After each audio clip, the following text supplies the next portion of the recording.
ఆంధ్రప్రదేశ్ రాజకీయాల్లో ఏం జరుగుతుంది అసలు?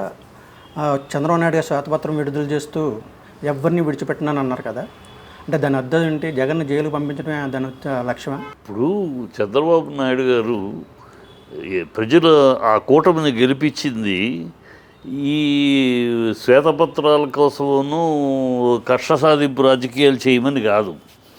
ఇతను చెప్పిన సూపర్ సిక్స్ వాటిని నమ్మి, ఈ సంక్షేమ పథకాలు ఏదో చెప్పిన మాటలు నమ్మి, స్పెషల్ స్టేటస్ తీసుకొస్తాడని నమ్మి, వైజాగ్ స్టీల్ ప్లాంటు అమ్మకానికి పెట్టిన దాన్ని అడ్డుకుంటాడని నమ్మి, వైజాగ్ రైల్వే జోన్ తీసుకొస్తాడని నమ్మి, కడప స్టీల్ ప్లాంటు త్వరితగతిన దాని కార్యక్రమాలు చేస్తారని నమ్మి గెలిపించారు.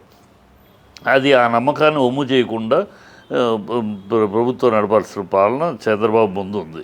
కాకపోతే చంద్రబాబు ఏం చేస్తున్నాడంటే, ఇంకా ఎన్నికలు అయిపోయి నెలన్నర అయిపోయి పాలన మీద దృష్టి పెట్టకుండా ఇంకా వీటి మీదే జగన్ జపం చేస్తూనే కాలం గడిపేయాలనుకుంటున్నాడు ఆయన. ఈ కూటమి జగన్ జపం చేస్తూ జగన్ జపం చేశారు.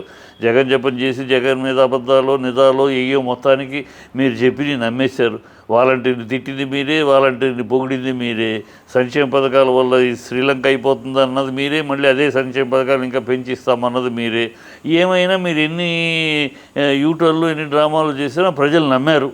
దానికి తిరుగులేదు. ప్రజలు నమ్మారు, ప్రజలు నమ్మి ఓట్లు వేశారు.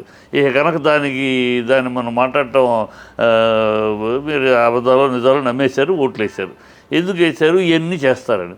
ఇవాళ సూపర్ సిక్స్ ఆరంభం, దీన్ని బస్సు యాత్ర మరి పురసమీక్ష, ఫ్రీ బస్ అనేది పురసమీక్ష చేయాలంటున్నారు. విద్యుత్తు 100 మాటలు చెప్పారు. విద్యుత్తు క్వాలిటీ విద్యుత్ తోటి రేట్లు పెంచకుండా ఇస్తామన్నారు. అది మాట మారుతున్నారు ఇవాళ. దానికి అనేక కలర్లు వేస్తున్నారు.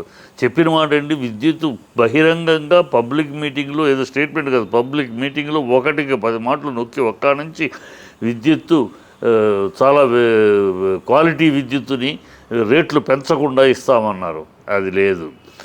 అమ్మఒడిని తీసేసి తల్లి దీవెన అన్నారు. తల్లి దీవెన ఈ మీటింగ్లో ఏం మాట్లాడారు?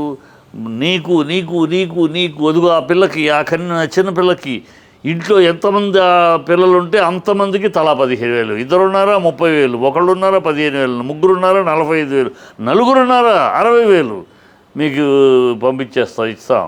ఇది మా పాలసీని నొక్కి ఊదరగొట్టారు. చంద్రబాబు ప్రతి మీటింగ్లో పెట్టే వాళ్ళ ఎమ్మెల్యేలు ప్రతి ఓటర్ దగ్గరికి వెళ్ళి ఇవే చెప్పేసే.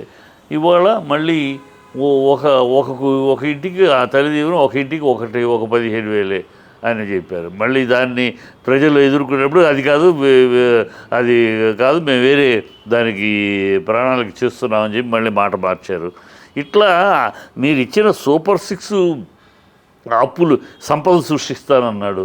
సంపద సృష్టిస్తాను నెల రోజులు కూడా అవ్వలేదు. ఈ లోపల 7,000 కోట్లు అప్పు తెచ్చేసే.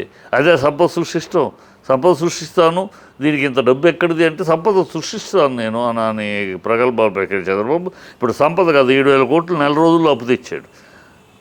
గత ప్రభుత్వాలు అప్పు తెస్తేనేమో దాన్ని అప్పు చేసి పప్పు కూడా చేస్తారా అన్న మీరు ఇవాళ నెల రోజులు 7,000 కోట్లు ఎలా అప్పు చేశారు? ఈ తాకట్టు పెట్టారు, ప్రభుత్వం తాకట్టు పెట్టారు. ఇవాళ హైకోర్టు బిల్డింగ్ వాటిలు కూడా తాకట్టు పెట్టి మళ్ళీ ఇంకో 10,000 కోట్లకి ప్రణాళిక వేసుకున్నారు. సో అప్పులు తెచ్చుకుంటాం అనేది పెద్ద సంపద సృష్టిస్తామా? గత ప్రభుత్వాలు అప్పులు తెస్తేనేమో అప్పు చేసి పప్పు కీడు, ఇదేనా సార్ నేనైతే సంపద సృష్టిస్తాను, ఇదే సంపద సృష్టిస్తాం. సో ఇవన్నీ మెయిన్గా ఆయన దృష్టి పెట్టాల్సిన అవసరం ఉంది. అవి పెట్టట్లేదు.